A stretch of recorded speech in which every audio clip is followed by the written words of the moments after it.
રાજ્યમાં ધીમે ધીમે ચાંદીપુરા વાયરસ ભરડો લઈ રહ્યો છે અને રાજ્યમાં વધુ એક બાળકનું મોત થયું છે। અમદાવાદની સિવિલ હોસ્પિટલમાં દાખલ 6 દર્દીમાંથી મહેસાણાના ખેરાલુના બાળકનું ચાંદીપુરા વાયરસથી શંકાસ્પદ મોત થયું છે તેમજ સેમ્પલ પૂનાની લેબોરેટરીમાં મોકલવામાં આવ્યા છે।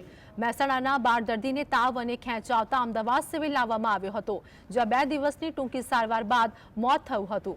અમદાવાદ સિવિલ હોસ્પિટલમાં આ વાયરસ ધરાવતા હજુ 5 શંકાસ્પદ બાળકો દાખલ છે, જેમાં અમદાવાદના ચાંદલોડિયા અને આંબાવાડીનો બાળક દાખલ છે। આ સિવાય સુરેન્દ્રનગરના પાટડી દહેગામ, અરવલ્લીના ધનસુરાનો એક બાળ દર્દી પણ દાખલ છે। મહેસાણાનું રહેવાસી 1 વર્ષનું બાળક યુવરાજ 2 દિવસ પહેલાં સિવિલ હોસ્પિટલમાં તાવ અને ખેંચ સાથે દાખલ કરવામાં આવેલું અને વેન્ટિલેટર પર હતું, જેનું ગઈ રાત્રે ડેથ થઈ છે।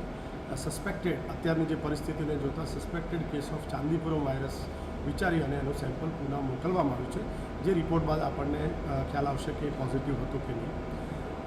અત્યારની હાલની પરિસ્થિતિની વાત કરીશ તો 6 બાળકો દાખલ છે અને 6 બાળકના સેમ્પલ પુના મોકલવામાં આવ્યા છે ચાંદીપુરમ વાયરસ માટે। આપ સૌને એક નમ્ર વિનંતી છે કે પેનિક થવાની જરૂર નથી। ખાસ ધ્યાન રાખો કે મચ્છર માખી કરડે નહીં, બાળકોને મચ્છરદાનીમાં રાખો।